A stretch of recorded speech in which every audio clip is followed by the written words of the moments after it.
Sophie's body hit Maya's arms 45 feet down, and the sound, bone shattering, shoulder exploding, made the woman with the stroller vomit on the sidewalk. Maya couldn't breathe, couldn't move her right arm. It hung dead, twisted wrong, useless. But Sophie was screaming alive. 4 adults had walked past this building in 90 seconds, while a 4-year-old climbed out a 3rd-floor window. 4 people looked at their phones. Maya looked up, ran, destroyed herself, saved a stranger's child, because 18 months ago, her 5-year-old sister Emma fell from a burning building. And Maya wasn't fast enough. This time, she was. Before we continue, subscribe to our channel and let us know in the comments what city you're watching from. We want to see how far Maya's story reaches. And please stay until the end.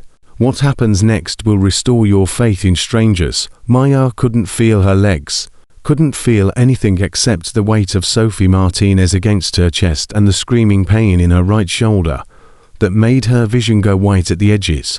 "Don't move her," someone shouted, a man's voice deep, urgent. "Don't move the kid. Someone call 911.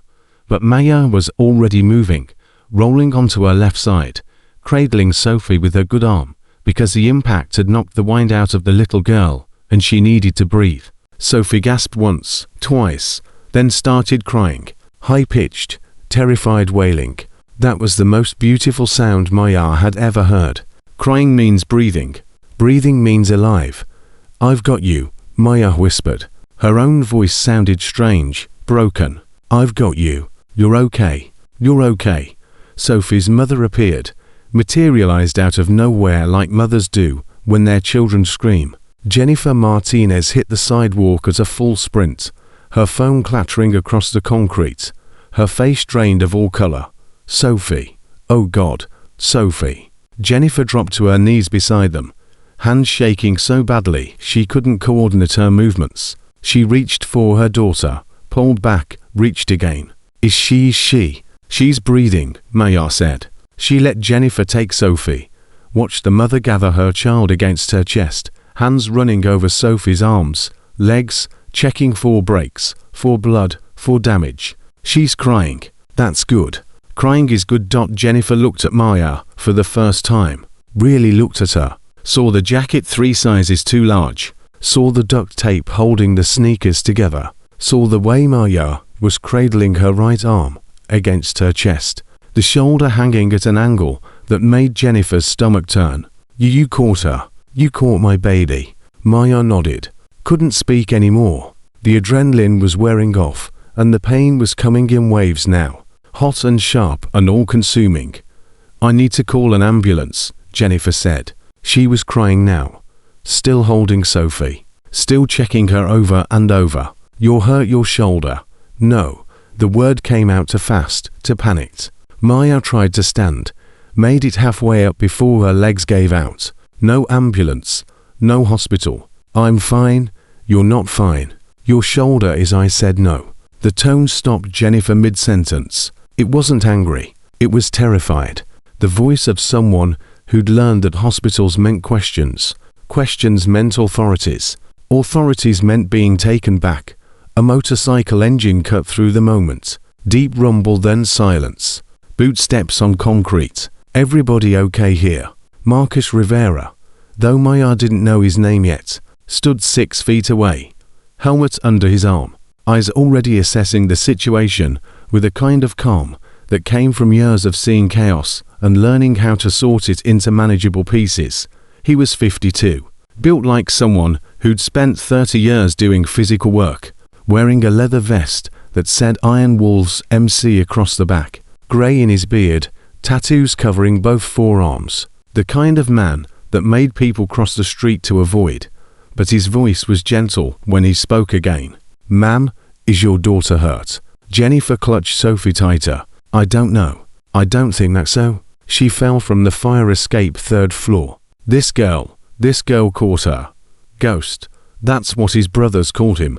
Shifted his attention to Maya, took in the details in 3 seconds. The way she was protecting that shoulder, the fear in her eyes, the calculation happening behind them, measuring exits, assessing threats. He'd seen that look before in Kabul, in Atlanta, in interview rooms at the police station, before he'd left the force, because watching commanders protect child abusers in base housing had finally broken something in him he couldn't fix. "What's your name?" he asked Martha. She didn't answer immediately, watched him, waited to see what he'd do with the information. Maya, I'm Ghost.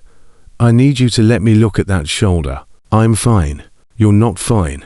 That's a dislocation. Maybe a fracture. You need medical attention. I can't go to a hospital. Why not? The silence stretched. Jennifer was still on the ground with Sophie, phone in her hand. 911 dialed, but not pressed, waiting. Two other people had stopped now, forming a small crowd. Maya's breathing got faster. "Because they'll send me back," she said finally. The words came out flat, dead. "I don't have ID, no insurance card. The hospital will call the facility. Director Chen will say I'm a runaway, that I'm emotionally disturbed, that I hurt myself for attention." Her voice dropped. "I've seen her do it to other kids. Nobody believes us." Ghost felt something cold settle in his chest. He knew that facility. Parkside Youth Residential Center, city contracted group home. He dropped off donations there twice with the club. Both times the kids he'd seen had that same look. Exhausted, guarded, flinching at sudden movements. "How long have you been running?" 2 weeks. "Where have you been sleeping?"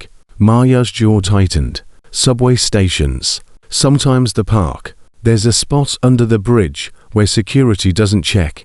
Jennifer made a small sound. Horror mixed with guilt. "You've been on the street for 2 weeks, and you still stopped to catch my daughter."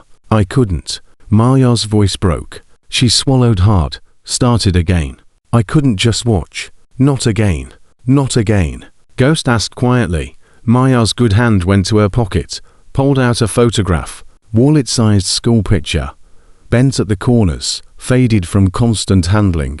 A little girl, maybe 5 years old, gap-toothed smile. Pigtails tied with yellow ribbons. "Emma," Maya whispered, "my little sister. She was 5. Apartment fire 18 months ago. I got out. She didn't." Pause. "I tried to go back. The firefighters pulled me away. Said the building was too unstable. Said I'd die if I went back in." Her eyes filled, but no tears fell. "Emma died while I was on the sidewalk doing nothing." Ghost felt something shift in his chest. This wasn't just about catching a falling child. This was about redemption, about getting a second chance to save someone, when the first time the universe had said no. "Sophie felt just like Emma," Maya continued. Her voice was barely audible now. "Same weight, same size, but this time I was fast enough. This time I didn't freeze. This time the child lives." Jennifer was crying openly now, still holding Sophie, who'd stopped wailing, and was just making small hiccuping sounds against her mother's shoulder. Ghost pulled out his phone, speed dialed. Tank answered on the second ring. "Talk to me. I need the wolves. All of them. I'm at 1634 Anderson Street. I've got a situation." "What kind of situation?" "The kind that involves a 14-year-old girl who just saved a kid's life and broke her own shoulder doing it. She's been running from Parkside for 2 weeks, sleeping rough. And she just told me things about Director Chen that need immediate attention." Silence on the other end. 3 seconds. "Then we're coming." Ghost hung up, looked at Maya, made a decision that would change both their lives. He pulled off his leather vest, the cut, 11 years of brotherhood stitched into leather in patches. The Iron Wolves MC rocker, the road name he'd earned in blood and loyalty. He draped it carefully over Maya's shoulders, mindful of the destroyed joint. "You see this," he said. His voice carried weight now. "Authority, promise. This means you're under the protection of the Iron Wolves Motorcycle Club. That cut on your shoulders means 200 brothers and sisters just became your family. Nobody touches you. Nobody takes you. Nobody hurts you. Not Parkside. Not Director Chen. Not anyone." Maya stared at him. "Why?" "Because you saved a stranger's child and destroyed yourself doing it. Because you've been invisible for 2 weeks and you're still putting other people first. Because I'm tired of watching kids fall through cracks that adults pretend not to see." He crouched down, so they were eye level. I lost someone too, he said quietly. Not a sister, a witness. 8-year-old girl who told me her stepfather was hurting her. I filed the report, did everything right. Command buried it, because the stepfather was a lieutenant colonel. His jaw tightened. She died 6 months later. Official cause, accidental fall. Unofficial cause, I didn't push hard enough. Maya's eyes widened. So when I say you're protected, I mean it. When I say we're not letting you disappear, I'm making a promise I will die keeping. Do you understand? Maya nodded slowly. The weight of the vest on her shoulders felt like armor, like safety, like someone finally saying you matter and meaning it. Mr. Ghost, Jennifer stood up, still holding Sophie. What do you need from me right now? Be a witness. You saw what she did. You saw that shoulder break. When the police ask questions, and they will, you tell them exactly what happened. This kid is a hero. That matters. Jennifer nodded. I'll tell them. I'll tell everyone. Ghost pulled out his phone again. Different number this time. Doc, it's Ghost. I need you at 1634 Anderson. Bring your kit. I've got a kid with a dislocated shoulder who can't go through official channels. Can you do a field reset? How bad? Bad enough that she's been holding it for 20 minutes without passing out. I'm 10 minutes out. Ghost looked at Maya. Doc is coming. Elena Santos, former Army combat medic, worked field hospitals for 8 years before she retired. She's going to reset that shoulder. It's going to hurt like hell for about 15 seconds, but after that, you'll be able to move again. Will she report me? No. Doc doesn't report to anybody except her conscience. And her conscience says kids who save other kids deserve medical care, not interrogation. Maya's shoulders, the good one and the destroyed one, finally relaxed. Just a fraction, just enough to show that maybe possibly. She was starting to believe him. I don't understand, she said. For people walked past this building while Sophie was falling. You're the 5th person. Why did you stop? Ghost was quiet for a moment. When he spoke, his voice carried the weight of 30 years of mistakes and lessons learned the hard way. Because I didn't stop the first time. It mattered because I filed a report and went home and told myself I'd done my job. Because an 8-year-old girl died while I was convincing myself the system would protect her. He looked at Maya.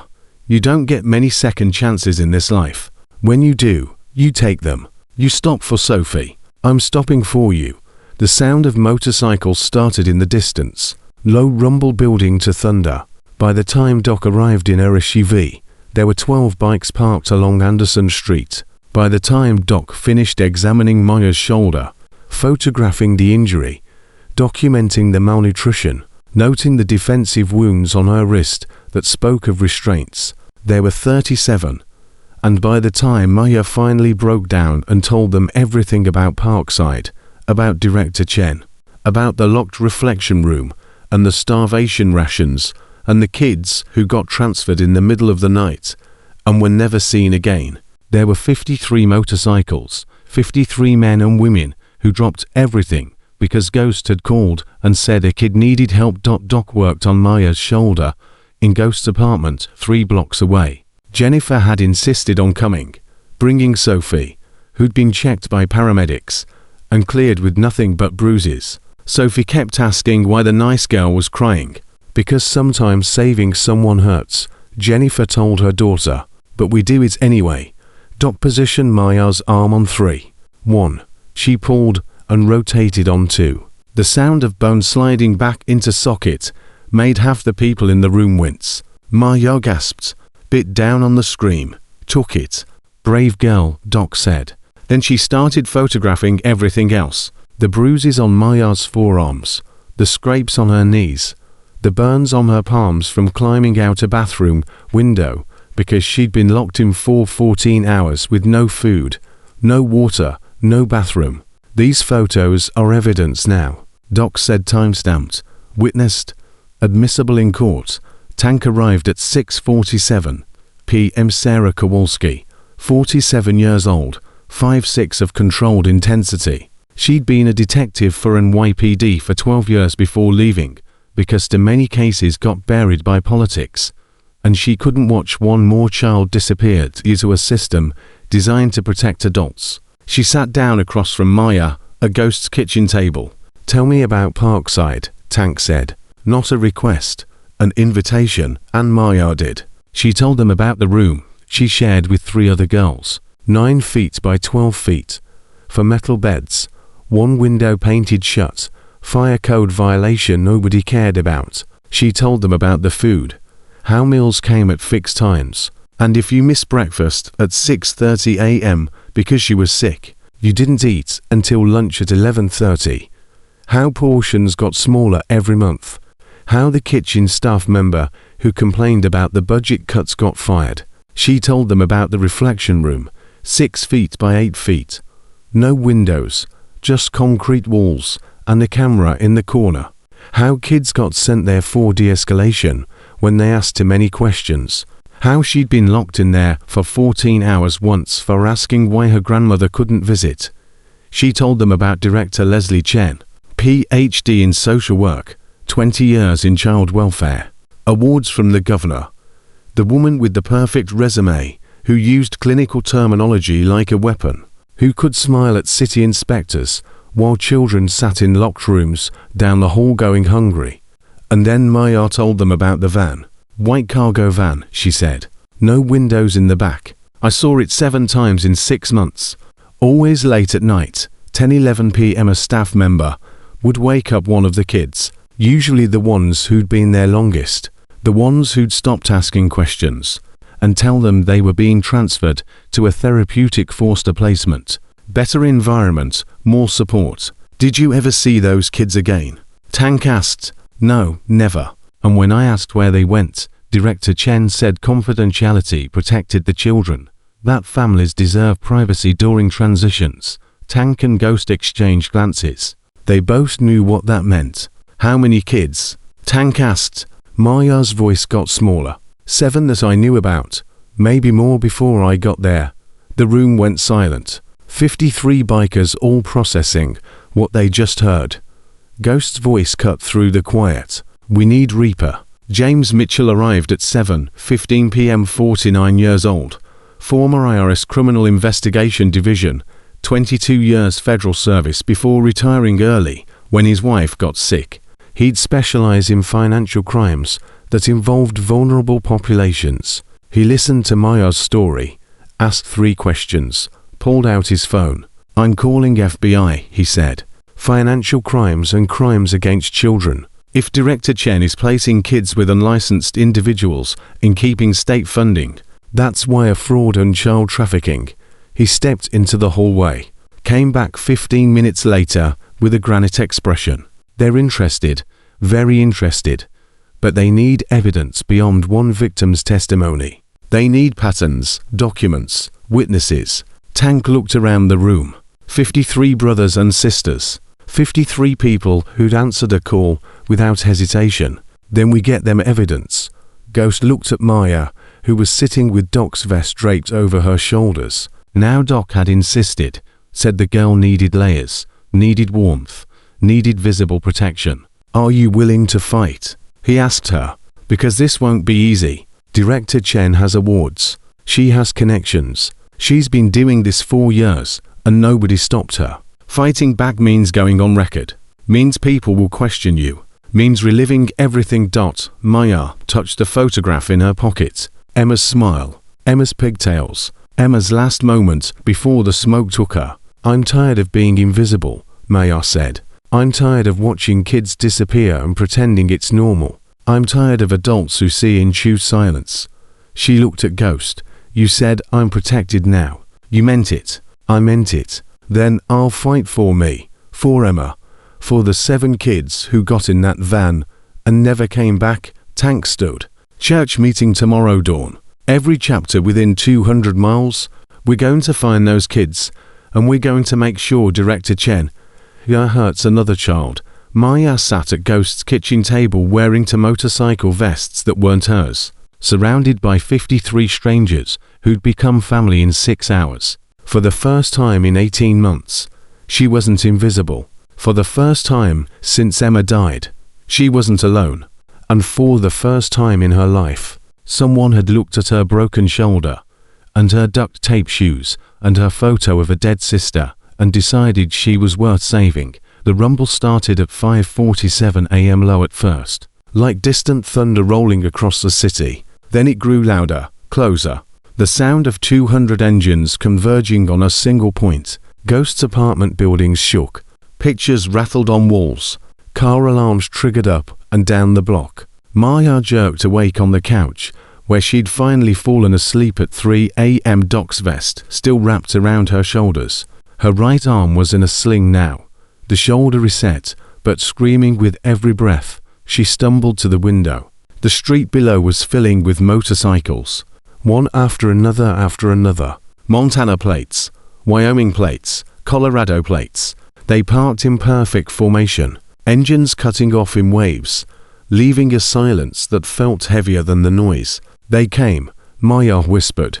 Ghost appeared beside her, 2 cups of coffee in his hands. He held one out to her. I told you, when I make a promise, I keep it. Tank was already downstairs, standing in the center of the street like a general surveying her troops. Sarah Kowalski hadn't slept. Her eyes were red-rimmed, but sharp. Her jaw set in a way that said someone was about to have a very bad day. She waited until every engine was silent, until 200 men and women were watching her. Then she spoke, her voice carrying in the morning air without shouting. Most of you don't know why you're here yet. You came because I called, because Ghost called, because that's what family does. She paused. Yesterday, a 14-year-old girl named Maya Chen saved a 4-year-old's life, broke her own shoulder, catching the kid mid-fall. 4 adults walked past that building while Sophie Martinez was falling.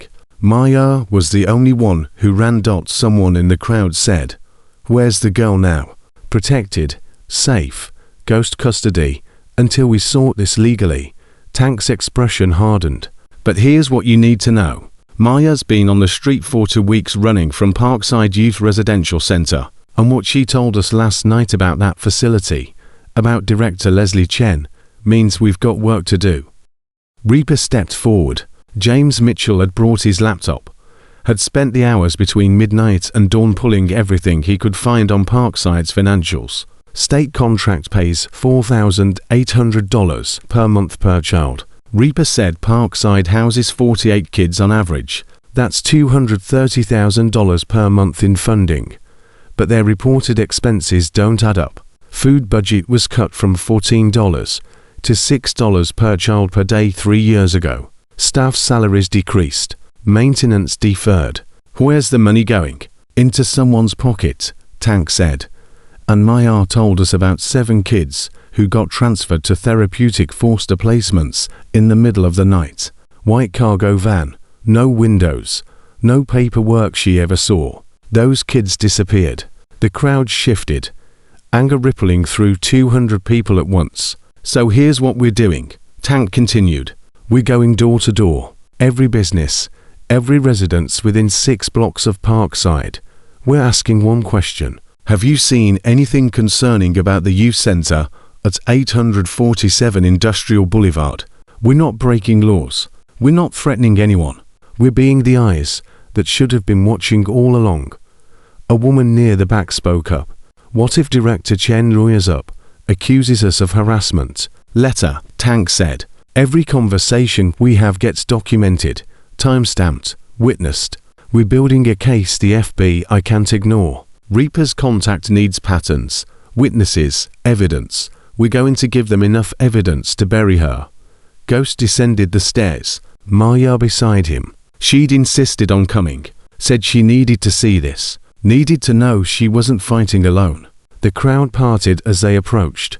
200 strangers looking at a skinny kid in an oversized jacket with her arm in a sling, looking at someone who'd been invisible 24 hours ago and was now the reason they'd all driven through the night. This is Maya, Ghost said simply. She's the reason we're here. She's the reason we're going to find those missing kids. And she's the reason Director Chen's career ends today.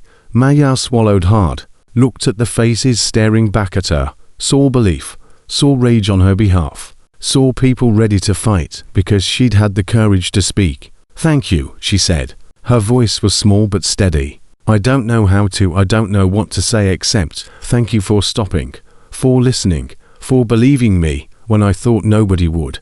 Tank stepped beside her. You don't have to thank us. You just have to keep being brave a little bit longer.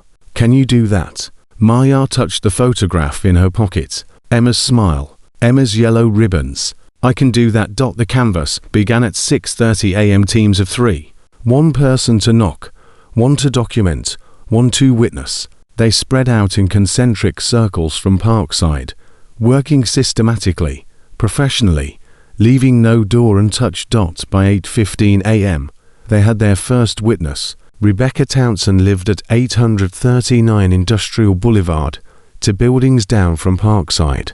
She was 68, retired schoolteacher, widow who'd lived in the same apartment for 34 years. She answered the door in her bathrobe, saw the leather vests, and started to close the door. "Ma'am, we're not here to cause trouble," Professor said.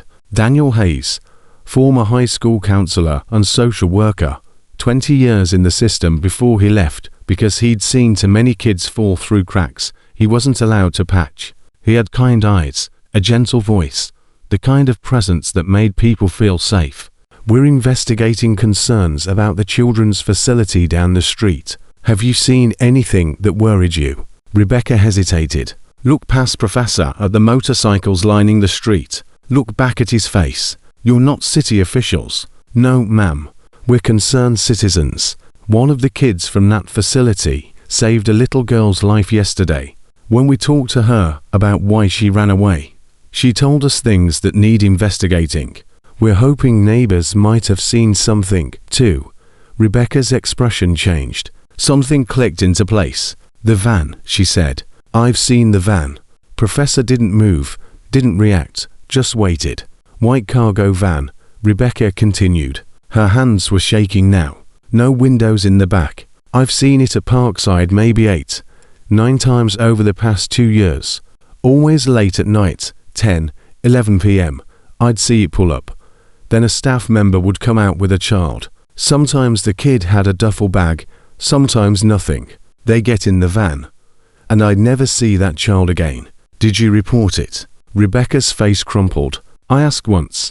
Asked a staff member I saw at the grocery store where one of the girls went. Little girl who used to play in the yard. She told me the girl had been transferred to a therapeutic placement, better environment, said families deserve privacy during transitions, said it was confidential. Her voice broke. I told myself that was reasonable, that someone qualified was handling it, that asking more questions would violate the child's privacy.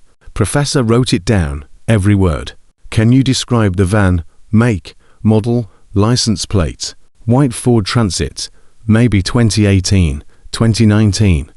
License plate started with 7, or I can't remember the rest. I'm sorry. I should have written it down. I should have called someone." "You're calling someone now," Professor said gently. "That's what matters. May I take your formal statement? Get your contact information in case investigators need to speak with you." Rebecca nodded, started crying. "How many children did I let disappear?" Professor didn't have an answer for that, so he just said, "You're helping us find them now. That counts for something." By 10:30 a.m. they had their second witness. Sandra Mitchell, 54, former Parkside cook, fired in 2023 for what her termination letter called insubordination and failure to follow supervisory directives. Tank interviewed her personally. They sat at Sandra's kitchen table. Sandra's hands wrapped around a coffee mug. She needed something to hold on to. The food budget was supposed to be $14 per child per day. Sandra said that's what the state contract specified. For 48 kids, that's $672 per day. I turned in my receipts every Friday. Documented everything. She took a breath. After 6 months, Director Chen called me into her office, said we needed to optimize operational costs, said the food budget was now $6 per child per day. "What did you do?" I told her that wasn't enough, that I couldn't provide adequate nutrition on $6, she said. "Then you'll have to be creative, Sandra," Sandra's jaw tightened. I tried. Bought cheaper cuts, more pasta, less fresh produce, but kids were still hungry. I started bringing food from home, my own money to fill the gaps.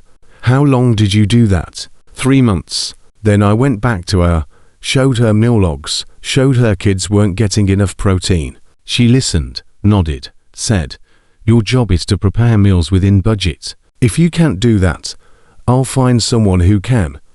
Tank leaned forward. What happened next? I filed a formal complaint with the city licensing board, documented everything, submitted financial records showing the discrepancy between contract promise and actual spending. Sandra met Tank's eyes. 2 weeks later, I was terminated. Insubordination, failure to follow directives. My complaint was forwarded to the facility board for internal review. I called 3 times. Every time the matter is being handled internally. Miss Mitchell, thank you for your concern. Do you still have copies of those documents? Everything. Receipts, meal logs, budget memos, the complaint I filed, my termination letter. I kept it all because I knew something wasn't right. I just didn't know who to give it to. Tank reached across the table. You're giving it to us now, and we're giving it to the FBI. By 12:45 p.m., they had their 3rd witness, and this one changed everything. Frank Chen, no relation to director Leslie Chen, was 71, retired postal worker who delivered mail on Industrial Boulevard for 33 years before retiring in 2022. Bishop handled the interview. Marcus Hayes, former detective, instinct sharp as ever. I saw kids in places they shouldn't be, Frank said. He was sitting on his porch, postal service cap still on his head. 3 years ago, maybe late 2022, I delivered to 4738 Overland Avenue, rural route. When I pulled up, I saw 3 children in the garage. Door was open, no heat. It was December, maybe 30. They were sleeping on blankets on the concrete floor. Did you recognize them? No, but I knew they didn't belong there. The guy who lived there, Travis Brennan, he didn't have kids. I delivered to him for 12 years. Then suddenly, there's 3 kids in his garage in December. Did you report it? Frank's expression hardened. I reported it to my supervisor. Told him something felt wrong. He said, "Not our business, Frank, deliver mail. Don't deliver opinions." He paused. I should have gone higher. Called child services directly. But I didn't. I let his answer be enough. Bishop was writing faster now. Is Travis Brennan still at that address? No. House was sold 6 months later, spring 2023. I don't know where he went. Bishop looked up. Did you ever deliver mail to Parkside Youth Residential Center? Every day 4 years. Did you notice anything unusual about their mail? Frank thought about it. Yeah, actually. They got a lot of certified letters. Official-looking envelopes, state seals. But I also noticed their outgoing mail increased significantly around 2022. Letters to addresses all over the state. Always the same return format. Parkside Administrative Office. I didn't think much of it then, but looking back, those could be fake placement documents, Bishop said, creating paper trails for children who'd been moved off the books. By 2 p.m. Reaper had 17 witness statements. By 4 p.m., his FBI contact had secured a preliminary investigation warrant. Maya sat in Ghost's apartment while the wolves hunted. She couldn't participate in the canvass. Too recognizable, too vulnerable if Director Chen had people watching. But she could hear everything. Every witness statement that came back to the command center. Every piece of evidence that built the case. Every confirmation that she hadn't been crazy. That what she'd seen was real. At 3:30 p.m., Carmen Rivera arrived. Ghost's wife. She was 48, former school counselor. Retired early after budget cuts eliminated her position. She'd spent 22 years helping kids navigate systems that didn't want to help them back. She sat down beside Maya. Didn't say anything at first, just sat there present, giving Maya permission to not be okay. I keep thinking about them, Maya said finally. The 7 kids who got in that van. I knew their names. Brittany, Marcus, Jessica, Timothy, Lily, David, Angela. She looked at Carmen. I knew their names and I didn't do anything. You were a child yourself, Carmen said gently. Surviving, that's not the same as choosing silence. But adults saw too. That woman, Rebecca, the postal worker, the cook, they're all saying they should have done something. Why didn't they? Carmen was quiet for a moment. Because intervening is uncomfortable. Because questioning authority is scary. Because we tell ourselves, someone more qualified will handle it. She looked at Maya. But you know what? They're handling it now. You gave them permission to care. You showed them what courage looks like. And they're following your lead. At 5:17 p.m. Tank called an emergency meeting at the Iron Walls clubhouse. Every team leader, Reaper, Ghost, Doc, Bishop, Professor. Reaper's FBI contact is ready to move, Tank said. But they need one more thing. They need to place Director Chen at the center of the fraud. Right now, we've got witness statements about the van, about the budget cuts, about missing kids. We need proof she personally benefited. Reaper pulled up his laptop. I've been digging into her financials. Leslie Chen's salary is $78,000 per year. But 3 years ago, she bought a house for $340,000 cash, no mortgage. 2 years ago, she leased a luxury car, $800 per month. Her daughter goes to private school, $22,000 per year tuition. Where's the money coming from? Ghost asked. That's what the FBI needs to figure out. But I can tell you this. If she's placing kids with unlicensed individuals for cash under the table, that money is not being reported as income. And if the facility is billing the state at $4,800 per month per child, while paying foster placements $800 cash, someone's pocketing $4,000 per child. He did the math quickly. 7 kids, average placement of 10 months each before someone asked questions.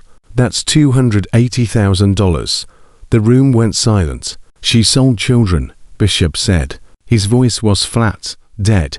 She sold children and bought a house. Tank stood. The FBI raids tomorrow morning. 6 a.m. simultaneous execution of Parkside. At Director Chen's home, at the administrative offices. They're bringing forensic accountants, digital evidence teams, the full treatment. She looked around the room. Our job tonight is to make sure Maya is protected. Because when this hits the news, Director Chen is going to know exactly who talked, and desperate people do desperate things. Ghost's phone rang. Jennifer Martinez, he answered. Ghost. I've been thinking about what Maya did.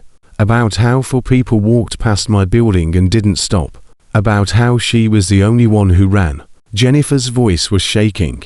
I want to help. Whatever you need. Money, testimony, advocacy. I want to make sure that girl knows she's not alone. She knows, Ghost said. But I'll tell her again. Thank you. He hung up, looked at Tank. Sophie's mother wants to help. Add her to the witness list. Mother of the child Maya saved. Character testimony. Civilians matter in these cases. At 6:30 p.m. Maya finally asked a question that had been building all day. What if they don't find them? She was sitting at Ghost's kitchen table. Emma's photograph in front of her. What if those 7 kids are just gone? Ghost sat down across from her. Didn't lie. Didn't offer false comfort. Then we tell their names, he said. We make sure people know Brittany, Marcus, Jessica, Timothy, Lily, David, and Angela existed. That they mattered. That someone remembers them, he paused. But we're not there yet. We're not even close to giving up. You hear me? Maya nodded. But her hands were shaking. I was invisible for 18 months, she whispered. What if they've been invisible longer? What if nobody even knows they're missing? Someone knows now, Ghost said. 200 people know now. The FBI knows now. And tomorrow, the whole city is going to know. You made that happen, Maya.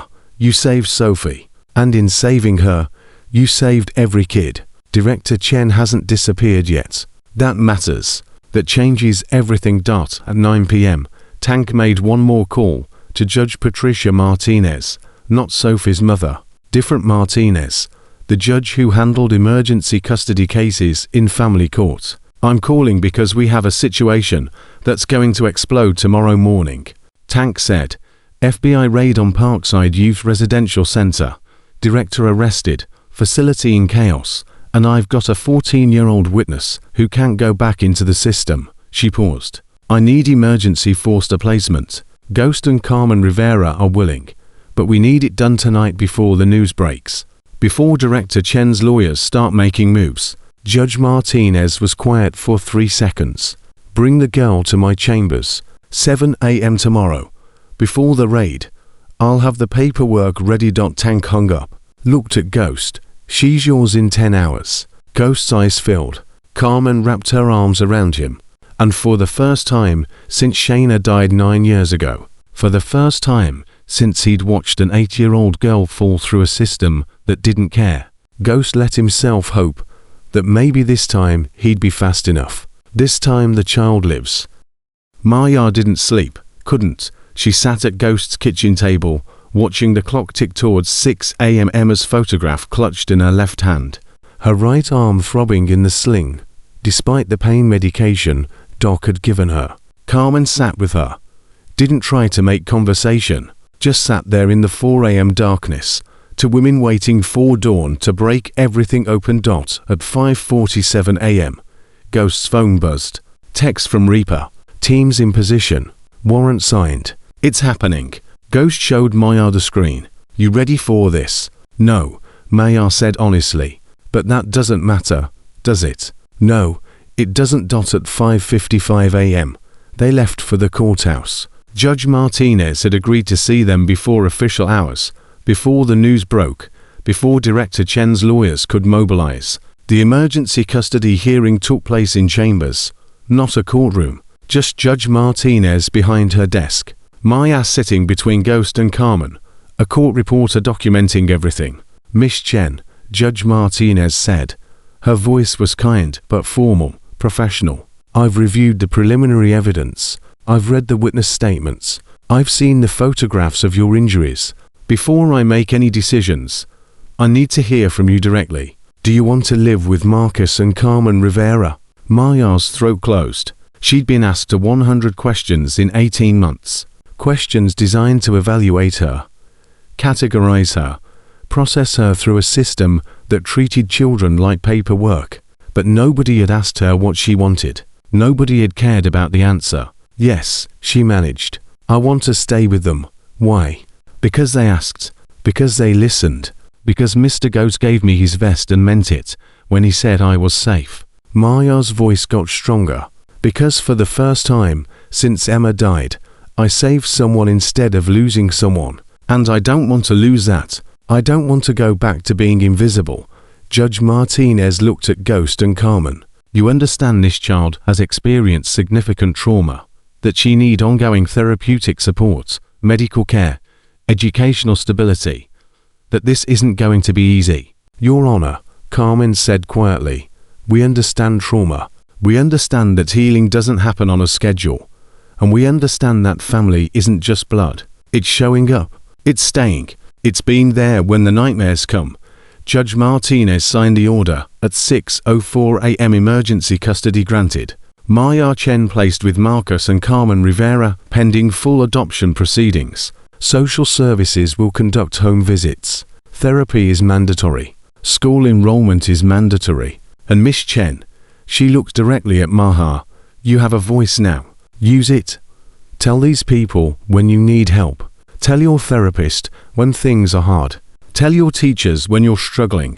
Nobody can help you if you stay invisible. Understood. Understood. They walked out of chambers at 6:11 a.m.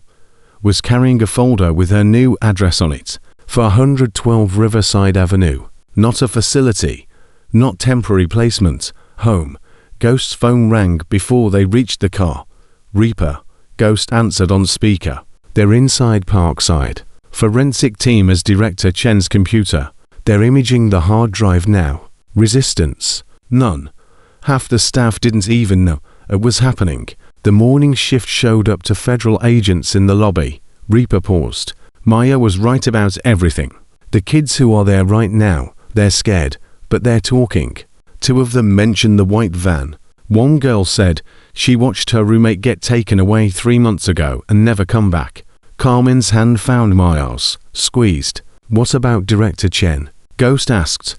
Team 2 is at her house now. She answered the door in her bathrobe. They're reading her rights. The arrest happened at 6:22 a.m.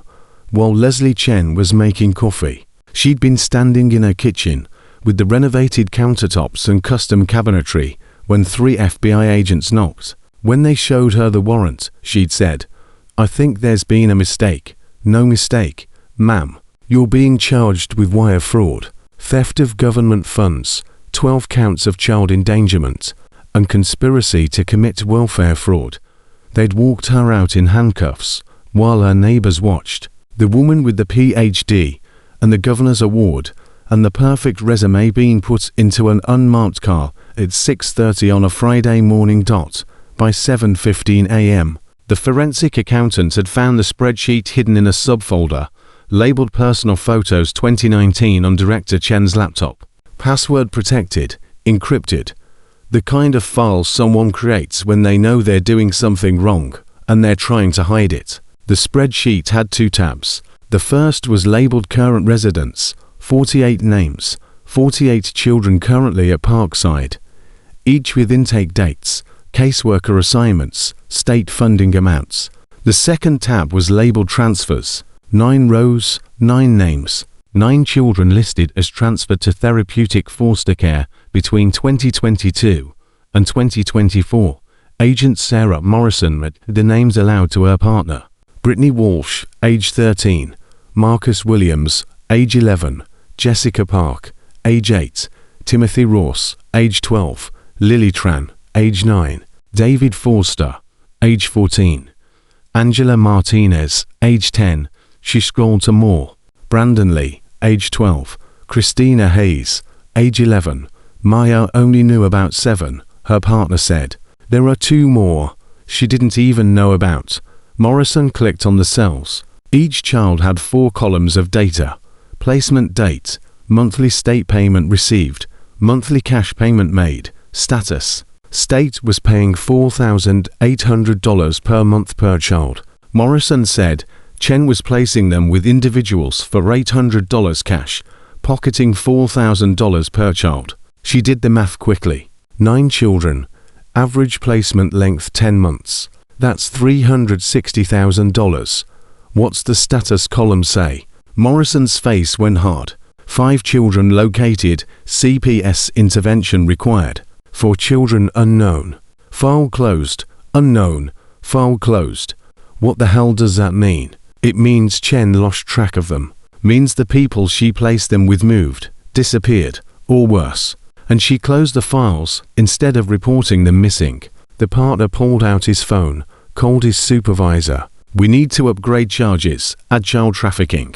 These aren't just fraudulent placements." She deliberately placed children with unvetted individuals and then stopped monitoring their welfare. That's trafficking under federal statute.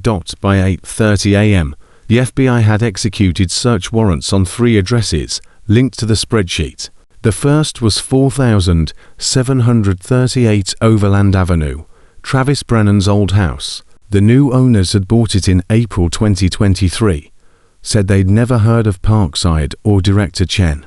But in the garage, agents found something written on the concrete wall in Charles' handwriting, partially painted over. "Marcus was here. If you find this, tell someone we were called."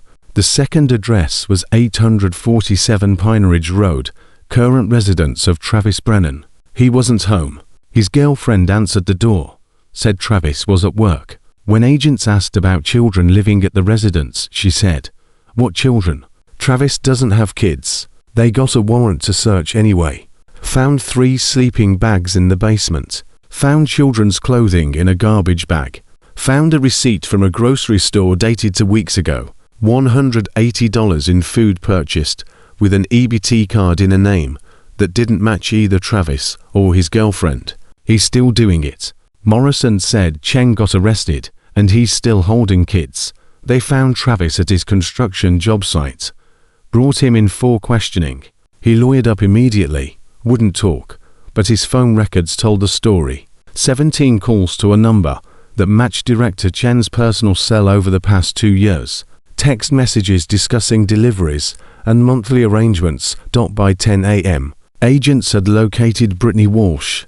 She was 15 now, living in a trailer park 120 miles outside the city with a woman named Susan Monroe, who'd been accepting $800 per month cash to foster her. Brittany had no bed, slept on a couch, hadn't been enrolled in school for 8 months, was being used as unpaid labor, cleaning Susan's house, watching Susan's actual children. When agents knocked, Brittany answered the door, saw the FBI badges, started crying. "Are you taking me back to Parkside?" She asked. "No, honey. We're taking you somewhere safe where people will actually take care of you." Brittany grabbed a backpack. Everything she owned fit inside. "Can I ask you something?" "Of course. Is Maya okay?" "Maya Chen. She was at Parkside with me. She ran away 2 weeks ago." Director Chen said she was disturbed, that she'd probably hurt herself. "Is she alive?" Morrison felt something crack in her chest. "Maya's fine. She's safe. She's actually the reason we're here. She told us about the van, about the transfers, about you." Brittany's knees buckled. An agent caught her. She remembered me. She remembered all of you. Knew your names. Wouldn't let us stop looking. By 11:30 a.m., they'd found Marcus Williams and Jessica Park, both living at the same address, a rundown house in the industrial district. The man who answered the door, Raymond Webb, said he was their uncle. Records check came back negative. No biological relation. No legal guardianship paperwork. But he had been receiving $1,600 cash per month, $800 per child, for 14 months. Marcus was 12 now. Jessica was 9. Both were underweight. Both had bruises in various stages of healing. Both flinched when Raymond moved too quickly. Jessica asked the same question Brittany had. "Is Maya okay?" By 1:45 p.m., they'd found Timothy Ross and Lily Tran. Timothy had been living at an unlicensed auto shop, sleeping in the office, working on cars during the day instead of going to school. He was 13. Hadn't seen a doctor in over a year. Lily was 10, placed with a family that already had 6 children, and was using her as a live-in babysitter. She was responsible for 4 kids under age 5. Got 2 hours of sleep per night. When the agents told Lily she was being removed, she asked, "Where's Maya? Is she still alive?" Director Chen said Maya ran away because she was crazy. 5 children located. 5 children who'd been invisible for months, living in conditions that made Parkside look acceptable by comparison. 5 children who asked about Maya before they asked about their own futures. But 4 children were still missing. David Forster, age 14. Angela Martinez, age 10. Brandon Lee, age 12. Christina Hayes, age 11. The spreadsheet listed their placement dates, listed the last known addresses. But when agents checked those addresses, they found nothing. Empty apartments, foreclosed houses, no forwarding information, no paper trail. By 3 p.m., Tank called Ghost. They found 5. 4 are still missing. FBI is treating it as a kidnapping case now. Amber alerts going out. Media notification imminent. Ghost was sitting with Maya at Carmen's kitchen table. They'd spent the day trying to create normalcy. Carmen had enrolled Maya in school starting Monday. They'd gone shopping for clothes that actually fit. They'd set up Maya's room, the small bedroom at the end of the hall that had been storage before. But Maya couldn't stop thinking about the names. David, Angela, Brandon, Christina. The ones they hadn't found yet. What if they're dead? Maya asked. Her voice was flat, clinical. The tone of someone who'd already imagined the worst and was trying to prepare for it. "Then we make sure everyone knows their names," Ghost said. "We make sure they're not forgotten, but we're not there yet." At 4:17 p.m., the break came from an unexpected source. One of the located children, Timothy Ross, had kept a journal. He'd written in it sporadically during his time at the unlicensed auto shop, documenting everything because he said, "If I disappear, someone needs to know what happened." In his journal, he'd written about another boy who'd been at the shop before him, Brandon was here before me. He said he'd been moved 3 times. Said the last place was a farm upstate. Said he ran away, but they caught him. Brought him here. Then one day he was just gone. The owner said Brandon got adopted. But Brandon's stuff was still here. His jacket, his backpack. Nobody who gets adopted leaves their stuff behind. The FBI traced the farm upstate reference. Cross-reference property records with known associates of Director Chen. Found a lead, a farm 200 miles north owned by Harold and Diane Peters. No children listed in household records, but property taxes showed a significant increase in claimed dependents in 2023. Agents arrived at the farm, 6:45 p.m., found Brandon Lee doing chores in the barn, 13 years old now. Hadn't attended school in over a year. Was working 12-hour days on the farm in exchange for room and board. The Peters claimed they'd adopted him through a private agency. Had no paperwork to prove it. Brandon was removed immediately. Asked the same question everyone else had. Is Maya safe? 3 children still missing. David Forster, Angela Martinez, Christina Hayes. By 8 p.m. The media had the story. Every news station, every newspaper. Federal raid uncovers child trafficking operation at City Youth Facility. Director Leslie Chen's photo on every screen. The woman with the awards and the perfect resume being led away in handcuffs. Maya watched the news with Ghost and Carmen. Watched her own story play out on television without her name being mentioned. The 14-year-old who'd blown the case open was being protected, kept anonymous, referred to only as a former resident who came forward. But Maya's phone, the new phone Carmen had bought her that afternoon, was blowing up. Messages from kids she'd known at Parkside. Kids who'd been too scared to speak before, but were finding their voices now. One message stopped her cold, from a number she didn't recognize. Maya, it's Angela. Angela Martinez. I saw the news. I'm alive. I've been hiding at my older sister's apartment. She's 19. Not approved for foster care. But she took me anyway when I ran from the last place they sent me. Please tell them I'm okay. Tell them I don't want to go back into the system. Maya showed the message to Ghost. He called Morrison immediately. We've got Angela Martinez. She reached out. She's safe with her biological sister. Get me the address. We'll send someone to verify. By 9:30 p.m., agents had confirmed Angela was alive, living with her 19-year-old sister in a studio apartment, malnourished, but unharmed, terrified of being taken away again.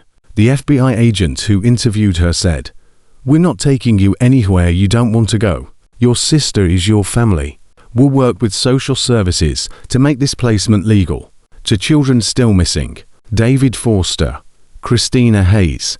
At 11 p.m., Reaper called with the final breakthrough. The forensic team had found deleted emails on Director Chen's laptop, correspondence with someone named Michael Forster, David Forster's uncle. The emails were explicit. Nephew is causing problems. Can't handle him anymore. Need him gone. Will pay. Director Chen had responded. Can accommodate therapeutic placement available. $2,000 initial fee. No questions asked. She charged people to take difficult kids, Reaper said. His voice was shaking with rage. She took money from families who wanted children gone and made them disappear into a ghost system. The FBI tracked Michael Forster to an address in Nevada. When agents knocked, he answered. Drunk, belligerent, said David had run away 6 months ago. He'd filed a missing persons report. He claimed, though no such report existed in any system, agents didn't believe him. Got a warrant, searched the property, found David Forster locked in a shed behind the house. 15 years old, hadn't seen daylight in weeks. Michael Forster had been holding him prisoner, using him for labor, threatening to kill him if he ran. David was removed, hospitalized. The first thing he said to the agent who found him was, "I didn't think anyone was looking for me." One child left. Christina Hayes, 11 years old. Last known placement 16 months ago. No contact since. No leads. No trail. The search continued through the night. Every available agent, every possible connection. But by 3 a.m., they had nothing. Maya couldn't sleep. Sat in her new room. Emma's photograph on one side of her desk, a printout of Christina Hayes' school picture on the other. A girl with dark curly hair and a shy smile. A girl who'd been invisible for 16 months. A girl who might already be gone. At 4:30 a.m., Maya's phone buzzed. A known number. She almost didn't answer. Then something told her to pick up. "Hello, is this Maya?" A girl's voice. Young, scared. "This is Christina. Christina Hayes. I saw your number on the news website. In the comment section, someone posted it said, you were helping find missing kids. I need help. I don't know where I am. The woman who took me from Parkside brought me to a house. There are 4 other kids here. None of us are supposed to be here. She locks the doors, takes our phones. I stole hers while she was sleeping. Please, please help us." Maya's hands started shaking. "Christina, I'm here. We're going to find you. Stay on the line. Can you tell me anything about where you are? Anything you can see?" "There's a sign across the street. Blue sign. Says Wilson Creek Community Church." Maya was already running down the hall. Burst into Ghost's room. "It's Christina," she called. "She needs help. There are 4 other kids with her." Ghost was on his phone in seconds calling Morrison. "We've got Christina Hayes on the line. She's with 4 other children locked in a house near Wilson Creek Community Church. We need units there now. 14 minutes. That's how long it took for 3 FBI units and 2 police cars to converge on the house near Wilson Creek Community Church. They breached the door at 4:47 a.m., found Christina Hayes and 4 other children, ages 7 to 12, locked in bedrooms on the 2nd floor. Found a woman named Patricia Moore, who'd been running an unlicensed group home taking cash payments from Director Chen for children who'd become too difficult to place elsewhere. Christina was 11, asked the same question all the others had. "Is Maya really okay?" Director Chen said she died. Said she jumped off a bridge because she was crazy. At 5:30 a.m. Maya sat at Carmen's kitchen table while Ghost made coffee. And Carmen made breakfast nobody would eat. 9 children found. All alive. All asking about the girl who'd remembered them. All wondering if the invisible girl who'd saved a stranger's child was the reason someone finally came looking. "They're safe because of you," Ghost said. "Every single one." Maya looked at Emma's photograph, at Christina's school picture, at the list of names written on a piece of paper in front of her. Brittany, Marcus, Jessica, Timothy, Lily, David, Angela, Brandon, Christina. Emma would have been proud, Maya whispered. Carmen knelt beside her chair. "Emma is proud. And so are we." At 6 a.m., Director Leslie Chen was formally arraigned. Wire fraud, theft of government funds, 12 counts of child endangerment, conspiracy to commit welfare fraud, child trafficking, and new charges, kidnapping, unlawful imprisonment, filing false documents. Bail was set at $750,000. She couldn't make it. At 6:15 a.m., Tank called Ghost. "The city's calling an emergency meeting. They want Maya to testify before city council. Want her to tell her story publicly. They're drafting emergency legislation. Maya's law. Mandatory oversight for all city contracted facilities. Are you willing?" Ghost looked at Maya. "What do you think? You ready to stop being invisible?" Maya touched the photograph of Emma, touched the list of names, thought about 9 children who'd asked if she was alive, thought about Sophie Martinez, who'd stopped crying and started breathing because Maya had run when everyone else walked past. "I'm ready." The preparation took 3 days. 3 days of Maya sitting with Carmen and a lawyer named Patricia Morgan, who specialized in child advocacy cases, going through every detail of her 18 months at Parkside. Every locked door, every missed meal, every hour in the reflection room. "They're going to ask hard questions," Patricia said. She was 56, had been doing this work for 30 years, had seen every kind of trauma. "They're going to want specifics. Dates, times, names. Can you do that?" Maya's hands were shaking. "What if I forget something? What if I say it wrong and nobody believes me? Then you say you forgot. Then you say it wrong, but you keep talking. You keep telling the truth. Patricia leaned forward. The city council isn't a courtroom. They're not trying to trap you. They want to understand what happened, so they can fix it. Can you trust that? I don't trust adults, Maya said flatly. Adults saw me every day at Parkside and did nothing. Adults walked past me on the street for 2 weeks and looked away. Why should I trust these adults will be different? Patricia didn't flinch. Because these adults are being watched by 200 motorcycle club members who will make their lives extremely difficult if they hurt you. Because Ghost and Carmen will be sitting right behind you the entire time.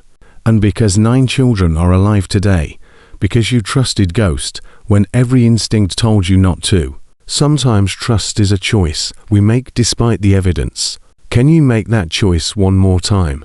Maya looked at Emma's photograph on Carmen's kitchen table. For Emma. For the 9 kids, not for me. That's enough, Patricia said. The night before the testimony, Maya couldn't sleep. Sat in her new room at 2 a.m. staring at the ceiling. Counting the ways this could go wrong. They wouldn't believe her. They'd think she was exaggerating. They'd blame her for running away. They'd send her back. Ghost knocked at 2:17 a.m. Asleep either. How did you know I was awake? Because I was awake after I testified at my court-martial. Because Carmen was awake before she had to defend her counseling program to the school board. Because being brave doesn't mean you're not scared. It just means you do it anyway. He sat on the floor beside her bed. Didn't try to make her feel better. Just sat there. What if I mess up? Maya whispered. Then you mess up. Then you fix it. Then you keep going. Ghost was quiet for a moment. You know what scared me most when I testified? That nobody would care. That I'd tell the truth, and it wouldn't matter. But you know what? Even when they didn't believe me, even when I lost my career, I could look at myself in the mirror. That's worth something, is it? Is it worth losing everything, just to tell the truth? Yeah, it is.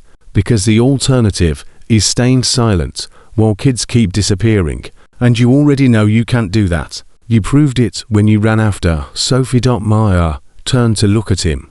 Why did you really stop that day? The real reason. Ghost took a breath. Because 8 years ago, I walked past a kid who needed help.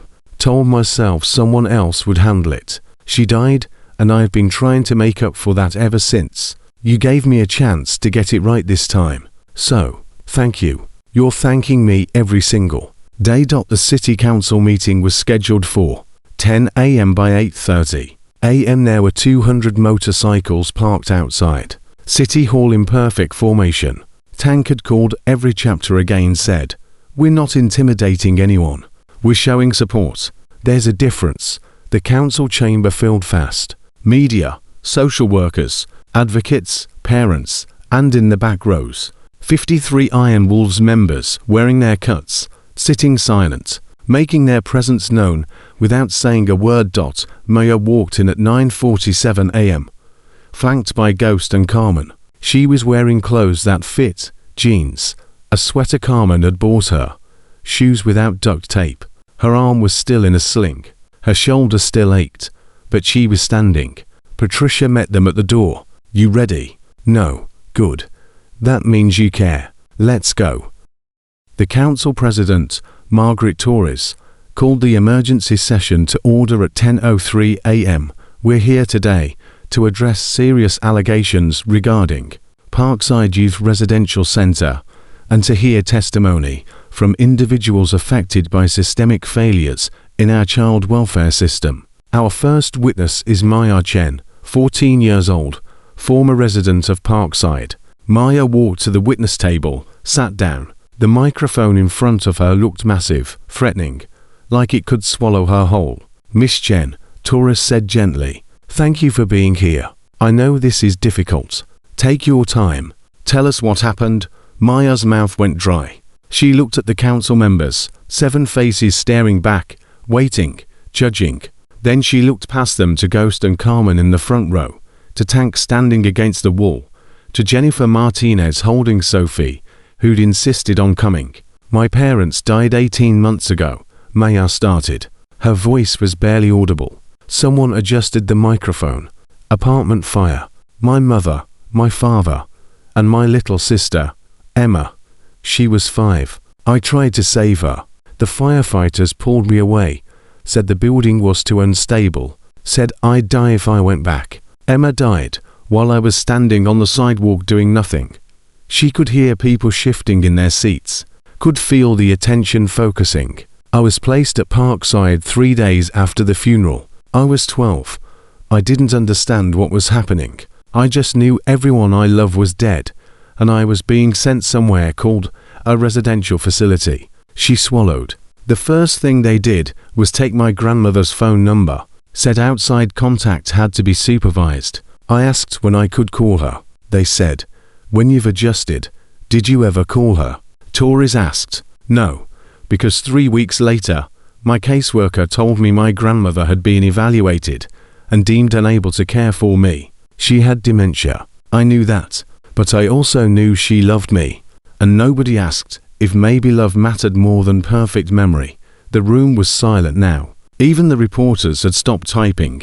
I shared a room with 3 other girls, 9 feet by 12 feet, 4 beds, 1 window painted shut. Fire code says windows in sleeping areas have to be operable. Ours wasn't. When I asked about it, the staff member said, "We can't have girls climbing out." I said, "What if there's a fire?" She said, "There won't be a fire." Maya's voice got steadier as she talked, stronger, like speaking the words aloud was pulling poison from a wound. Meals came at fixed times.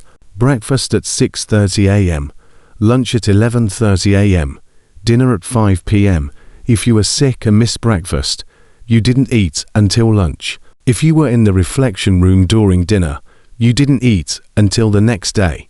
"What's the reflection room?" one of the council members asked. Maya's jaw tightened. 6 feet by 8 feet, concrete walls, 1 camera in the corner, no windows. Kids got sent there for de-escalation when we asked too many questions or broke rules. I was locked in there for 14 hours once. No food, no water, no bathroom, just concrete and the camera's red light blinking. She heard someone in the gallery gasp. "Why were you sent there?" Tories asked. "Because I asked why my grandmother couldn't visit." Director Chen said, "I was being emotionally dysregulated, that I needed time to process my feelings in a calm environment." That's what she called it, a calm environment. I called it a cell. "Did you report this to anyone?" I tried. I told the facility counselor, Ms. Rodriguez. She filed a report. 2 weeks later, she was reassigned to a different facility. The report disappeared from my file. When I asked about it, Director Chen said, "Ms. Rodriguez felt her skills were better utilized elsewhere. We're committed to your well-being, Maya." And then she smiled. She smiled like she was helping me. Maya's hands were shaking now. Carmen started to stand. Ghost put a hand on her arm. Let her finish. The food budget was supposed to be $14 per child per day. The cook told me she got fired for complaining when it was cut to $6. I weighed 98 pounds when I got to Parkside. I weighed 82 pounds when I left. I was starving. We all were. But when inspectors came, Director Chen served special meals, made everything look perfect. The inspectors ate better than we did. A council member named David Richardson spoke up. "Miss Chen, you mentioned you left. How did you leave?" I climbed out a bathroom window. I'd been locked in there for refusing to take medication I didn't need. Antipsychotics, Director Chen said. I was showing signs of attachment disorder and oppositional behavior. I said I wasn't sick, I was grieving. She said grief that interferes with daily functioning is a mental health issue. She prescribed medication. I refused. She locked me in the bathroom until I'd made a mature decision. "How long were you locked in?"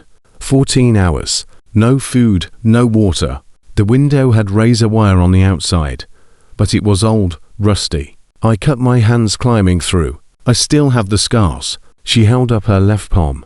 The gallery could see the white lines crossing her skin. "Where did you go after you escaped?" "Subway stations. I slept on trains, moved every few hours so security wouldn't catch me. I ate from dumpsters behind restaurants. I showered in public bathroom sinks. I was invisible. For 2 weeks, Hundreds of people walked past me every day. Nobody stopped. Nobody asked if I was okay. Nobody cared. Her voice cracked. She took a breath, steadied herself until Mr. Ghost, until I saw Sophie falling and I ran. And when I broke my shoulder catching her, he stopped. He listened. He believed me. And he called 200 people who decided I was worth saving. Doctors leaned forward. Why did you run to catch Sophie? You were homeless, injured, scared. You could have kept walking like everyone else did. Maya looked at Emma's photograph, which she'd placed on the table in front of her. Because I couldn't watch another child die while I did nothing. Because Emma fell and I wasn't fast enough. Because for 18 months, I've been invisible and I was tired of being invisible. Someone needed to see that little girl. So, I saw her and I caught her. The chamber was dead silent. Then, someone started clapping. Jennifer Martinez standing in the back with Sophie. Then Ghost. Then Carmen. Then Tank. Then all 200 Iron Wolves members. Then the gallery. Then the reporters. Even some of the council members. Tourists waited for the applause to stop. Miss Chen, do you know what happened to the other children who were transferred from Parkside? Some of them. The FBI found 9.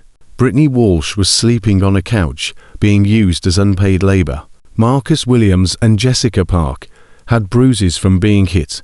Timothy Ross was working at an auto shop instead of going to school. David Forster was locked in a shed. Christina Hayes called me at 4:30 in the morning because she'd seen my story on the news and she needed help.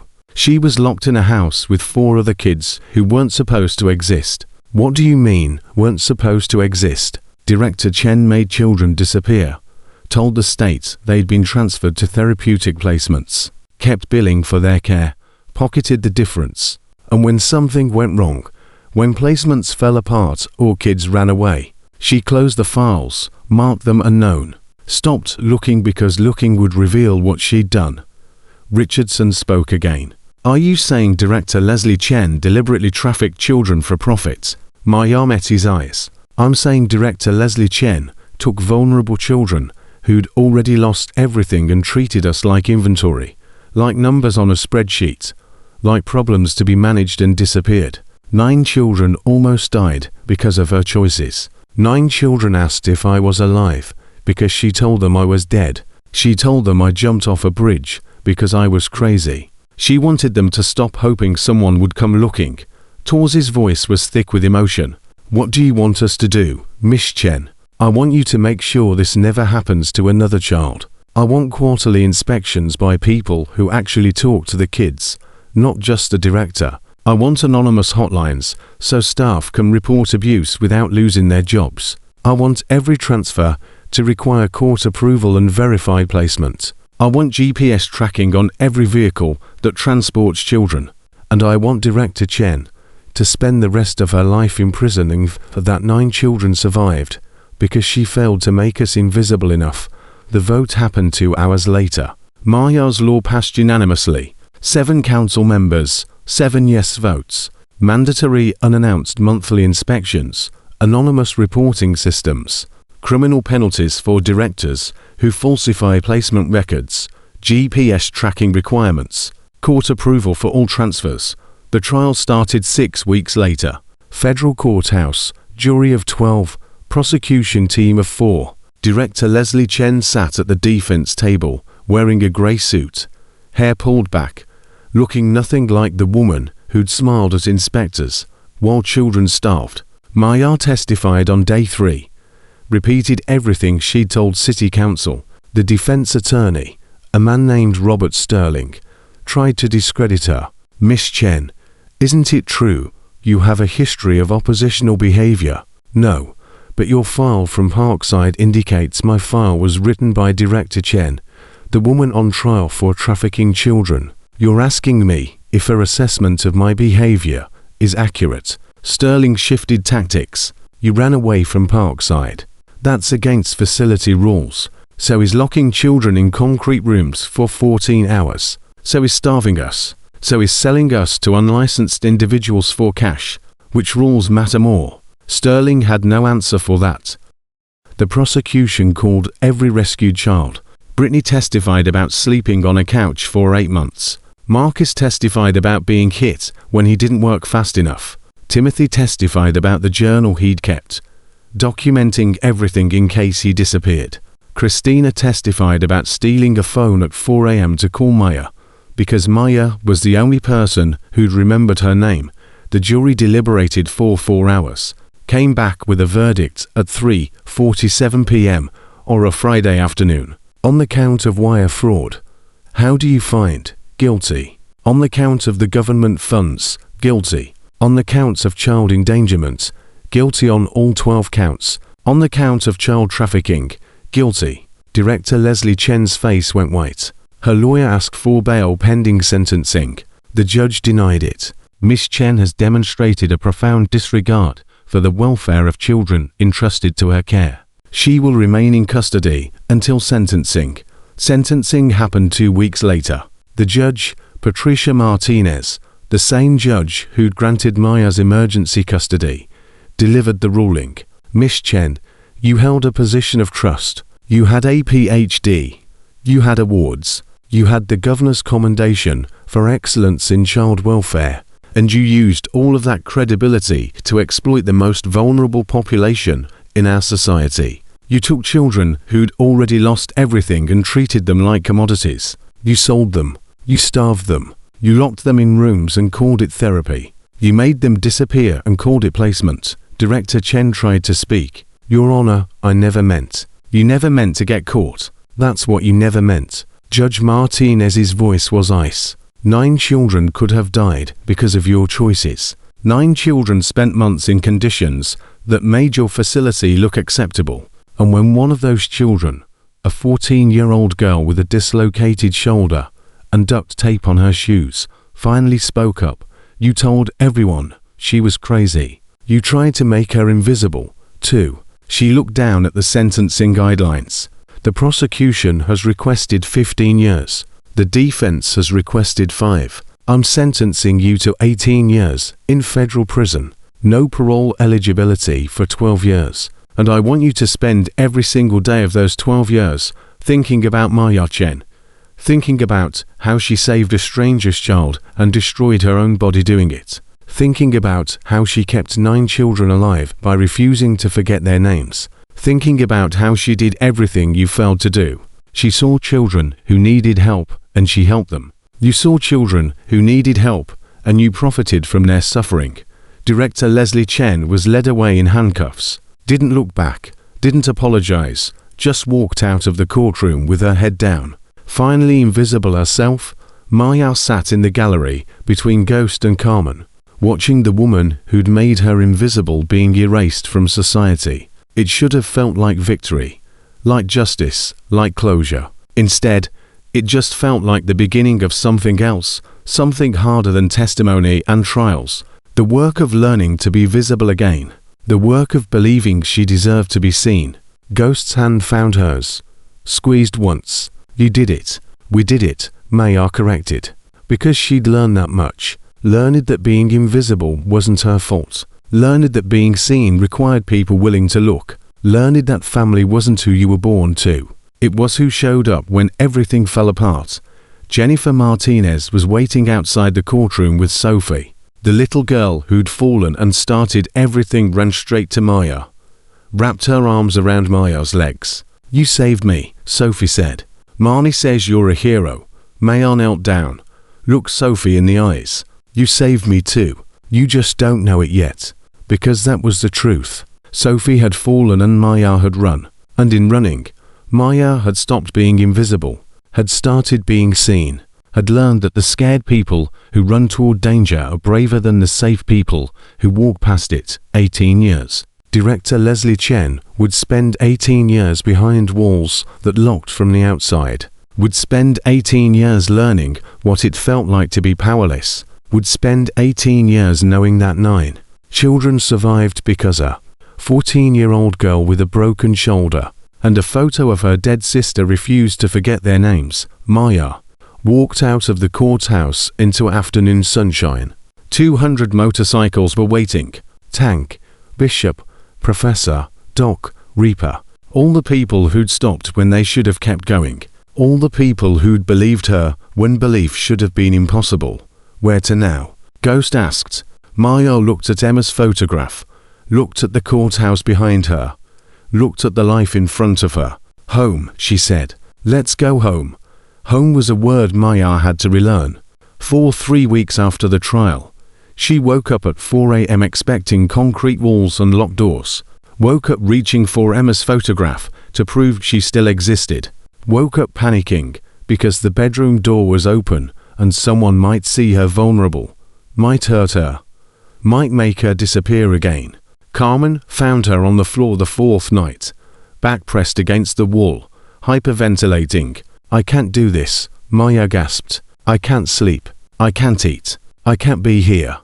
Where do you want to be? Nowhere. Invisible. Gone. Carmen sat on the floor beside her. Didn't touch. Didn't crowd.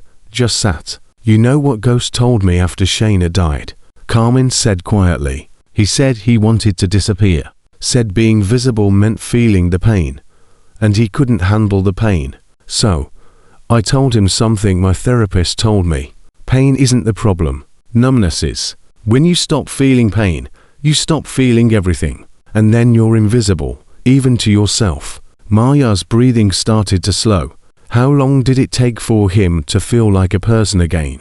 2 years, but he had to choose it every single day.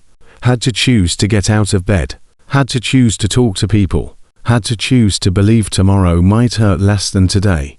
Carmen looked at her. Nobody can make that choice for you, but we can sit with you while you make it. The first day of school was 4 weeks after the trial.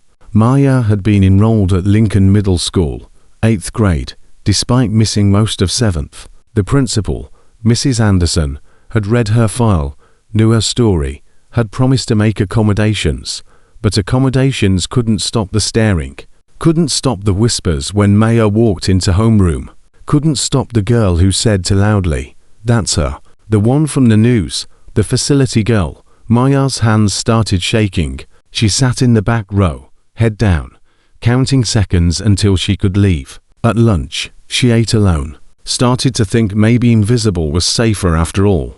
Then someone sat down across from her. "You're Maya, right?" A boy, maybe 15, dark hair, quiet eyes. "I'm Daniel. I was at Riverside Children's Home before they shut it down last year. Different facility, same story. Just wanted to say what you did took guts." Maya looked up. "They shut down Riverside. After your testimony went public, City investigated every contracted facility, found violations everywhere. Riverside, Mountain View, Harbor House, all of them." He paused. 12 facilities closed. Maybe 200 kids placed in better situations because you spoke up. I didn't know. Most people don't pay attention to what happens after the news cycle ends.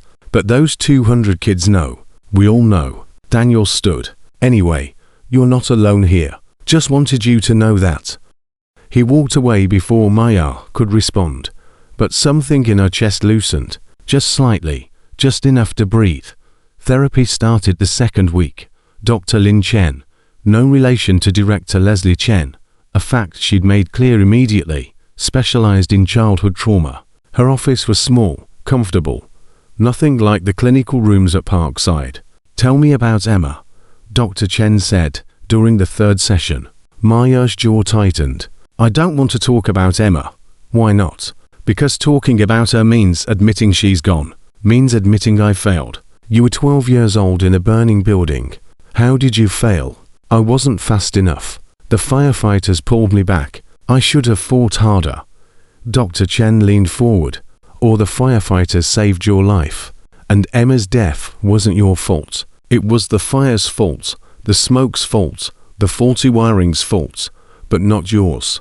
"Then why do I feel like it is?" "Because blame is easier than grief. Blame gives you control, makes you responsible, makes you powerful. Grief makes you powerless, and you've been powerless for 18 months.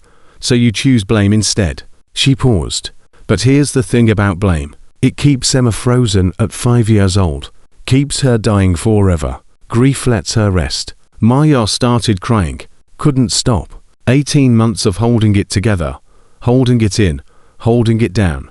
It all came out at once. I can't let her go, Maya sobbed. If I let her go, she disappears. If she disappears, it's like she never existed. Or you carry her differently, not as guilt, as love, as memory, as the reason you ran when Sophie fell. Dr. Chen's voice was gentle. Emma doesn't need you to suffer. She needs you to live. Can you do that for her? 6 weeks after the trial, Tank organized a gathering at the Iron Wolves clubhouse. Not a party, a reunion. 9 children Maya had named. 9 children the FBI had found. 9 children who'd asked if Maya was alive. Brittany Walsh arrived first. 15 now. Living with a verified foster family. Enrolled in school, gaining weight. She saw Maya and burst into tears. You remembered me, Brittany said. You knew my name. Of course I knew your name, Maya said. How could I forget? Marcus Williams came next. Timothy Ross, Jessica Park, Lily Tran, David Forster, Angela Martinez, Brandon Lee, Christina Hayes, all of them alive, all of them healing, all of them surrounding Maya, like proof that speaking up had mattered. Christina hugged Maya so hard it hurt. I called you at 4:30 in the morning and you answered. You answered. Nobody ever answers when I need help. I'll always answer, Maya said. Always. They spent 3 hours together sharing stories, comparing scars, laughing about things that weren't funny, but hurt less when you laughed. And somewhere in the middle of it, Maya realized she wasn't invisible anymore. She was seen. She was known. She was real. But being real meant feeling everything. The good and the bad. The hope and the terror. And 3 months after the trial, the terror won. Maya stopped sleeping again, stopped eating, started having panic attacks in class. One particularly bad episode sent her to the nurse's office, hyperventilating, convinced she was dying. Ghost came to pick her up, found her curled on the nurse's couch, shaking. I can't do this, Maya whispered. I thought I could, but I can't. It's too hard. Being visible is too hard. Ghost knelt beside her. You know what's harder? Disappearing. I tried that after Shayna died. Tried to erase myself, stopped talking, stopped caring, stopped existing. And you know what happened? I woke up 3 years later and realized I'd wasted 3 years being invisible to myself. He paused. You're not wasting your life, Maya. You're building it.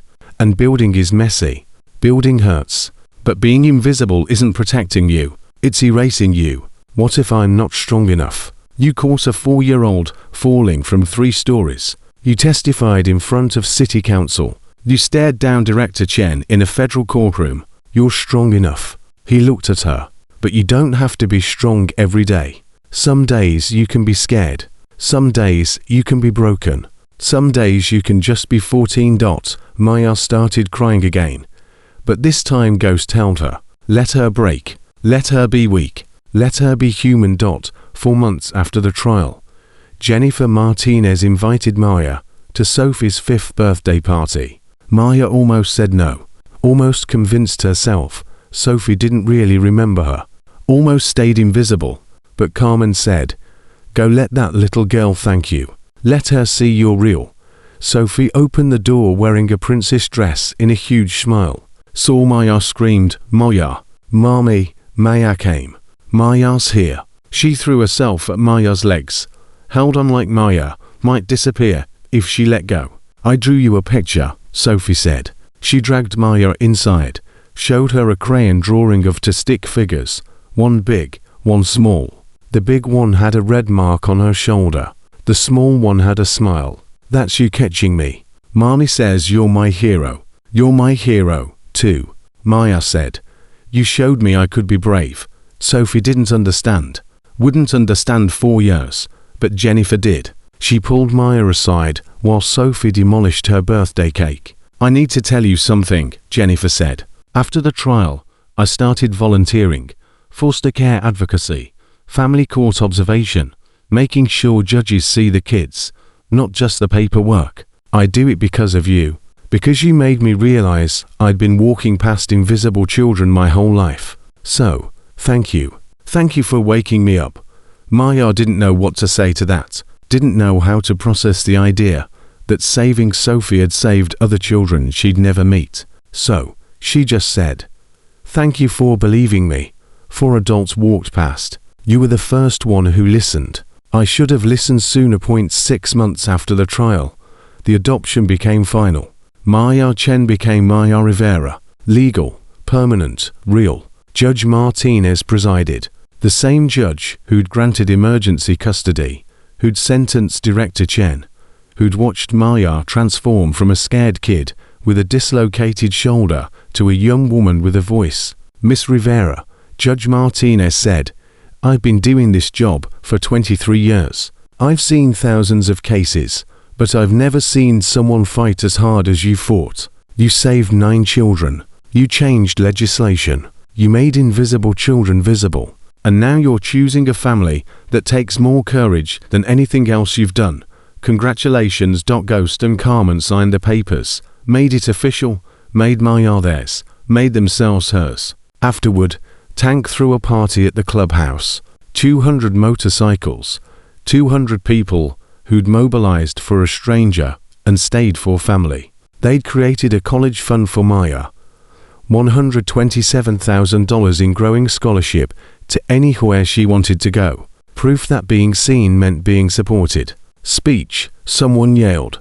"Maya needs to give a speech." Maya's hands started shaking. Public speaking still terrified her, but Ghost squeezed her shoulder once. Carmen nodded, and Sophie, who'd insisted on coming, yelled, "You can do it, Maya." Maya stood on a chair so everyone could see her. "I don't know how to thank you," she started. Her voice cracked. She cleared her throat. 18 months ago, I was invisible, sleeping in subway stations, eating from dumpsters, running from a system that made children disappear. 4 people walked past me the day Sophie fell. You were the 5th group. You stopped. You listened. You believed me when belief should have been impossible. She looked at Ghost, at Carmen, at Tank, at all the faces staring back. I've learned something since then. Being invisible isn't safe. It's erasure. And being seen, really seen, means people can hurt you. But it also means people can save you. You saved me. And in saving me, you saved 9 other kids. You changed laws. You shut down 12 facilities. You made it harder for people like Director Chen to profit from suffering. Her voice got stronger. So, here's what I want to say to everyone watching this story. Everyone hearing about the girl who caught a falling child and broke her own shoulder doing it. Pay attention. Look around. See the invisible people. The homeless kid on the subway. The foster child sitting alone at lunch. The neighbor who seems too quiet. The kid with the duct tape shoes. Don't walk past. Don't assume someone else will handle it. Stop. Ask if they're okay. Listen when they answer. Believe them when they tell hard truths. She paused, looked at Emma's photograph, which she'd brought with her. My sister Emma died because I wasn't fast enough. But Sophie lived because I ran. 9 children survived because Ghost stopped. 12 facilities closed because Tank mobilized. 200 kids found better placements because people chose to see them. That's what visibility does. It saves lives. The room was silent. Then Sophie started clapping. Then everyone else joined. 200 people standing, applauding a 14-year-old girl who'd learned that being seen was worth the risk. 1 year after the trial, Maya spoke at a national child welfare conference.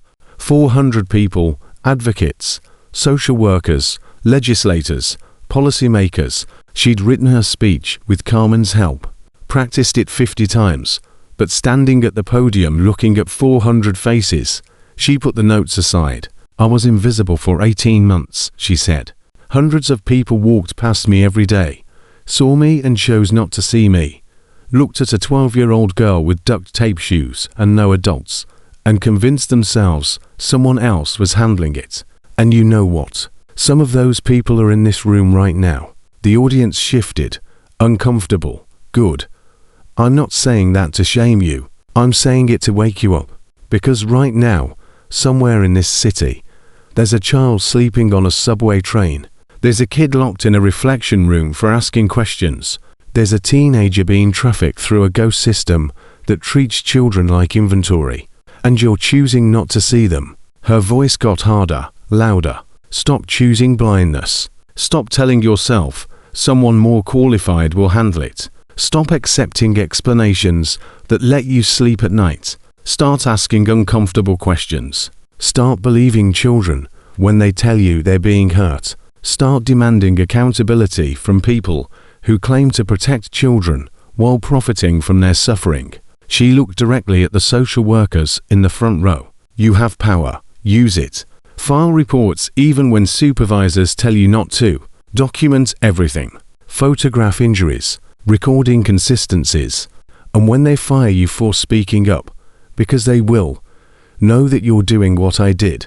You're choosing visibility over comfort. You're choosing children over careers. You're choosing right over easy. The applause was scattered at first, then louder, then everyone standing. Afterward, 12 social workers approached Maya, said they'd been walking past, said they'd been choosing comfort, said tomorrow they'd do better. That's all I'm asking, Maya said. Do better tomorrow than you did today. That's how change happens. 2 years after the trial, Maya turned 16. She'd grown 3 in, gained 28 pounds. Her shoulder had healed completely, though it still ached when it rained. She was a straighter student, had friends, had a family, had a future.